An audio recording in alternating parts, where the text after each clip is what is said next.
Good morning students, welcome again in online classes. Class 10th, chapter the lifeline of Indian economy, chapter number 7, and this is the third part of video in this chapter. Okay, let's start the chapter. In my last video we discussed about the roadways. Road के बारे में हमने complete discuss कर लिया था and today we discuss about the railways. Road density हमने की थी, तो आज हम रेलवे से शुरू करेंगे. ये एनसीईआरटी में भी दिया गया है. इंडिया का जो पोर्शन है उसको एक बार आप देख सकते हैं कि किस तरीके से इंडिया के अंदर रेलों का जाल बिछा हुआ है.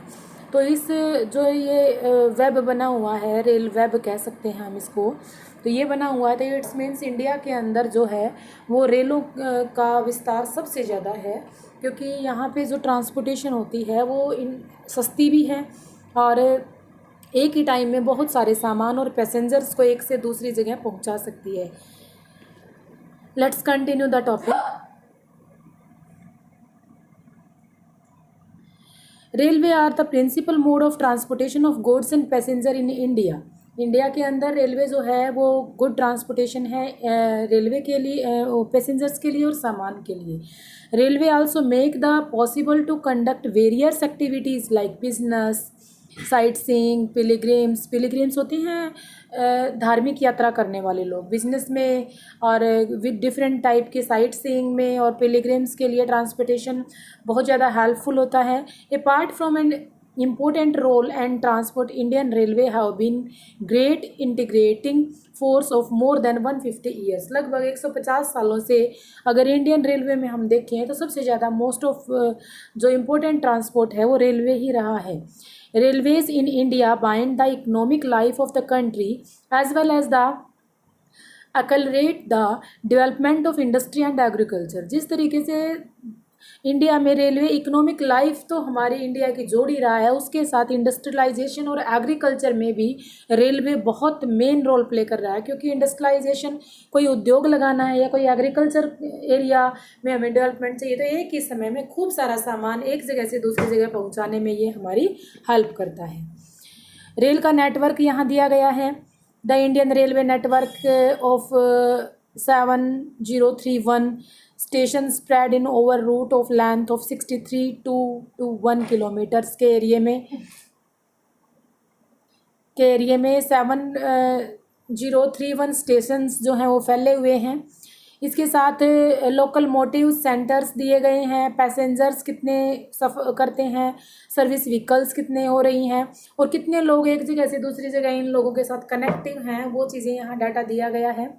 नीचे रेल ये gauges and the length of the route दिया गया है. गेजेस का मतलब यहाँ है 1 लाइन, 2 लाइन, 4 लेन वाले जो ट्रैक्स बनते हैं ना, उस तरीके से दिया गया है. यहाँ main metre gauge 1, metre gauge 0.72 या बोर्ड गेज सबसे बड़ी गेज बनाई गई है. तो इस तरीके से वो रूट भी उसी तरीके से डिवाइड किए गए हैं. Development of railways. The India railway of new recognised into the 16 zone में बांटा हुआ है. The distribution pattern of the railway network is country has been largely influenced by the psychographic, physiographic and economic and administrative factors. Physiographic जो है physically अगर हम देखें या आर्थिक रूप से देखें या सरकारी एडमिनिस्ट्रेशन के अकॉर्डिंग देखें तो रेलवे नेटवर्क के जो पैटर्न है वो उसी तीनों तरीके से बांटा गया है. द नॉर्दर्न प्लेन एरिया है और vast level land, high population density and rich agriculture resources provide the most of the favourable conditions of their growth. उसकी ग्रोथ के लिए फेवरेबल कंडीशन देता है. How ever the large number of the reverse require construction of the bridges across the wild beds, forges and obstacles post some obstacles. Large number of reverse हैं जिसके कारण उनको बनाने के लिए, उनको क्रॉस करने के लिए ब्रिजेस बनाए गए हैं. इन द हिली एरिया में, पेंसुलर प्लेट्यू में रेलवे ट्रैक जो बनाए गए हैं वो स्लोपिंग एरिया के अकॉर्डिंग उन गैप्स को ख़त्म करने के लिए बनाए गए हैं. द हिमालयंस माउंटेन है, यहाँ पे हम लिख सकते हैं कौन कौन सी प्रॉब्लम हमारे सामने आती है। हिमालय माउंटेन्स है वो अनफेवरेबल कंडीशंस में गिने जाते हैं क्योंकि वहाँ कंस्ट्रक्टेड करना बहुत मुश्किल होता है। रिलीफ फीचर्स स्लोपिंग एरिया है, कम पॉपुलेशन वहाँ है और लोगों के लिए इकोनॉमिकल अपॉर्चुनिटीज़ कम हैं, इसलिए वहाँ लोग इतने नहीं जाते, और लोग नहीं जाते तो रेलवे लाइन बिछाने का कोई ख़ास मकसद दिखाई नहीं देता। Likewise it is difficult to lay railway lines on the study of plain in western Rajasthan, swamp of Gujarat and forest track Madhya Pradesh, Chhattisgarh, Orissa and Jharkhand. इसी तरीके से जो इट डिफरेंट तरीके से जो डिफ़िकल्ट वे जो है स्कैंडी एरिया में, राजस्थान में या स्वाम्प ऑफ कच्छ में, और जैसे मध्य प्रदेश, छत्तीसगढ़, उड़ीसा में भी मुश्किल है। The continuous sketches of the Sahyadri cross only the through the gaps and passes या घाट्स को, जो अगर इनको साहिद्री को भी क्रॉस करने के लिए रेलवे लाइन का सहारा लिया जाता है। In the recent time the development of Konkan railway को डेवलप करने के लिए मेन फोकस किया गया है, जहाँ पे मोस्ट ऑफ पैसेंजर्स और सामान को अदर रीजन्स में भी भेजा जाता है या आउटसाइड ऑफ इंडिया भी उन पोर्ट से वो बाहर भेजा जाता है, एक्सपोर्ट या इंपोर्ट किया जाता है। It has also face the number of problem such in shrinking of tracks. कई बार बहुत प्रॉब्लम आ जाती है क्योंकि ट्रैक्स जो हैं वो श्रिंक हो जाते हैं या गर्मी के कारण फैल जाती हैं कुछ पटरियाँ गर्म होकर, तो वो प्रॉब्लम आ जाती है जिससे कि कुछ एक्सीडेंटल एरिया में ये प्रॉब्लम है, या लैंडस्लाइड वगैरह हो जाएँ तो भी इसमें प्रॉब्लम आती है। Today the railway line have become more important to the national economy and all over the mean of transport put together.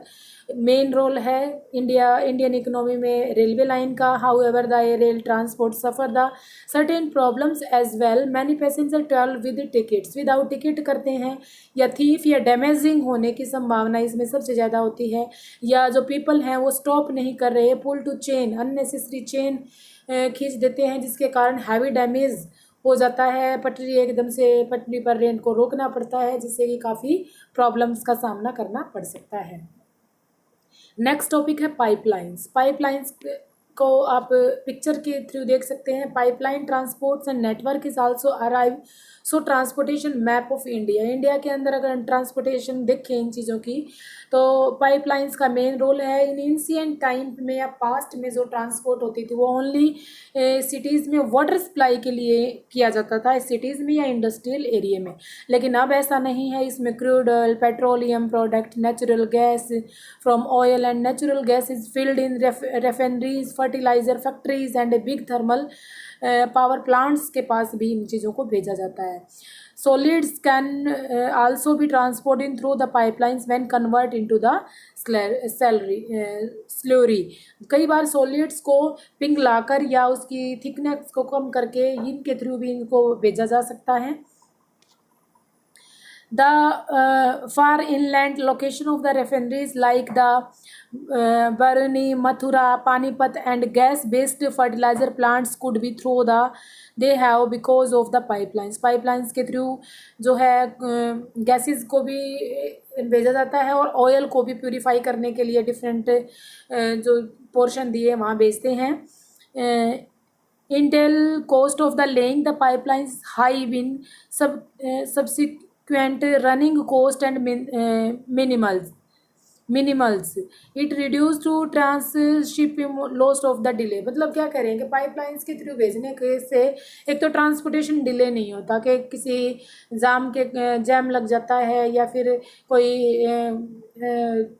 बड़ी सिटी को क्रॉस करने के लिए उन हैवी टैंकर्स को गुजरने में समय लग जाता है, या मॉर्निंग इवनिंग शिफ्ट में उनको पास करने के लिए टाइम लग जाता है। तो इन सब चीज़ों से बचने के लिए पाइपलाइंस जो है without any delay, without any damaging, ये बहुत जल्दी भेजा जा सकता है। अगर कोई एक्सीडेंटल एरिया हो जाए तो बड़ी प्रॉब्लम आ सकती है, लेकिन पाइपलाइंस के थ्रू ये डैमेजिंग की प्रॉब्लम जो है वो बहुत कम है। There are three important networks of pipeline transportation in country from oil field Upper Assam and Kanpur, Uttar Pradesh via Guwahati, Barni, Allahabad. It is the branch of the Barni to Haldia and Rajbandh to Maurigram and Guwahati to Siliguri. ठीक है, ये है एक। दूसरा है from the Salaya of Gujarat to Jalandhar in Punjab via Viramgam Mathura Delhi Sonipat. It branches to convert in Koyali near the Vadodara Gujarat Chakasu and other places, and gas pipes from the Hazari in Gujarat connect in the Jamshedpur in Uttar Pradesh, like Vijaypur in Madhya Pradesh. It has branches to Kota in Rajasthan, Sahrazan, Shahjahanpur and Barbala and other in Uttar Pradesh. ये 3 main network दिए गए हैं pipelines के through, जिसके through crude oil या gas या oils को supply की जाती है, पेट्रोलियम अदर की। इसके बाद है वाटरवेज। वाटरवेज का अभी हमने लैंडवेज किए थे, लैंडवेज के अंदर हमने रेलवे कर लिया, रोडवेज कर लिया और पाइपलाइंस कर ली। अब हम करते हैं वाटरवेज। वाटरवेज के अंदर अगर हम देखें, waterways are the cheapest mean of transport, they are the most suitable for the carrying heavy and bulk good. बहुत भारी और ज़्यादा मात्रा में जो सामान है वो पहुंचाने में वाटरवेज बहुत इंपॉर्टेंट और सस्ता पड़ता है। It is the fuel efficient and environment friendly mode of transport. ये जो है फ्यूल इसमें कम होता है, क्योंकि अगर हवा चलती है या ट्रांसपोर्टेशन इजी होता है, और environment friendly mode of transport भी है। India was inland navigation waterways of 14,500 kilometre in length में 14,500 किलोमीटर की लेंथ में करते हैं। Out of only the 37 kilometres are navigable and mechanised boat. जो मशीनाइज्ड बोट के द्वारा 3700 किलोमीटर का एरिया क्रॉस करती हैं।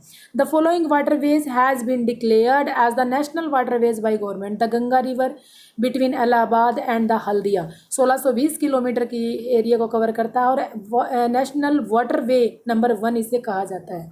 The Brahmaputra river between the Sadiya and the Dhubri जो 891 किलोमीटर का एरिया क्रॉस करता है और नेशनल वाटरवे नंबर 2 कहा जाता है। The west coast canal in Kerala Kottapuram Kollam Udyogamandal and the Champakara canal के आसपास से 205 किलोमीटर की दूरी क्रॉस करता है और नेशनल वाटरवे नंबर 3 कहा जाता है। And the other variable inland water include in the Godavari Krishna break Sundarban ब्लूची ग्रान canal Brahmani east west canals and Damodar valley and corporation canals other भी ये हैं। उसके बाद है major sea ports without long coast line 7,516.6 kilometre India dotted with in 12 major and 181 medium and minor port. 12 बड़े और लगभग 181 मीडियम जो है और छोटे पोर्ट हैं। These major ports handles 95% of India foreign trade.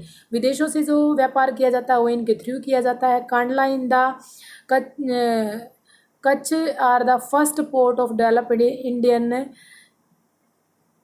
Independence. स्वतंत्रता के बाद सबसे पहला कांडला बंदरगाह बनी थी। Was the volume of the trace of Mumbai port के आसपास in the lost of Karachi port of Pakistan. जब हम अलग अलग हो गए थे तो पाकिस्तान के पास जो कराची पोर्ट चला गया था, उसके बाद कांडला पोर्ट बनने के बाद और मुंबई के पोर्ट बनने के बाद हमारी कुछ कमियां पूरी हुई हैं। Kandla is a tidal port. Tidal port मतलब जवार बंदरगाह, मतलब जवार भाटा से उठने वाली लहरों से जो पोर्ट बना है। It creates the convenient handling of the export and import heavy production of गैंडरी and the industry belt stretching across the state of Jammu and Kashmir Himachal Pradesh Punjab Haryana Rajasthan and Gujarat. यहाँ पे बहुत ज़्यादा इम्पोर्ट या एक्सपोर्ट किया जाता है सामान। Mumbai is the biggest port of the species nature and the well shattered harbours होते हैं सामान को उतारने के लिए बहुत बड़ा प्लेस जो होता है, जिसे पोर्ट के थोड़ा पीछे हटके एक बड़ा ग्राउंड जहाँ हम सामान को गोदामों में रख सकते हैं कुछ समय के लिए। मुंबई में वो बिगेस्ट पोर्ट है। The Jawaharlal Nehru port was planned with the view to decongest the Mumbai port and served as a hub port of his region। Jawaharlal Nehru port भी जो है वो बड़ा है मुंबई पोर्ट्स के से, और अदर किसी और पोर्ट से आसपास के रीजन्स को ये पोर्ट कवर करता है। मारगांव पोर्ट गोवा में है जो प्रीमियर आयरन ऑक्स एक्सपोर्ट है करते हैं यहाँ port. Continue for the 5% of Indian iron और को जो एक्सपोर्ट करता है। उसके बाद कुछ न्यू मार्गो पोर्ट्स की लोकेशन कर्नाटका में दिखाई गई है and the coast of Tuticorin Tamil Nadu का दिया गया है, और चेन्नई का जो आर्टिफिशियल पोर्ट है उसके बारे में दिखाया गया है। ठीक है। नेक्स्ट है Visakhapatnam in deepest land locked and well protected port of this port was originally conceived to the outlet of iron road export के लिए विशाखापट्टनम दिया गया है। Paradip port located in Orissa specialise in the export in the iron road के लिए। Kolkata is inland riverine port है जो मतलब इनलैंड मतलब पानी के नीचे। The port serve the large and the rich hinterland of the Ganga Brahmaputra basin in being in the tidal port and required the coastline decreasing the Hooghly river. Haldia port and the develop in the subsidiary port in the rivals growing to purchase of Kolkata port के आसपास के area को ये cover कर रहा है। Next is the Airways. Airway हम next PPT में करेंगे। ये वीडियो बहुत ज़्यादा बड़ी हो जाएगी वरना फिर डाउनलोड होने में प्रॉब्लम होगी। आप यहाँ तक का चैप्टर करें और मैं शायद कल लास्ट ये एक वीडियो और बनाऊँगी, उसके बाद हम रिवीजन वर्क शुरू करेंगे। Okay, thank you, have a nice day.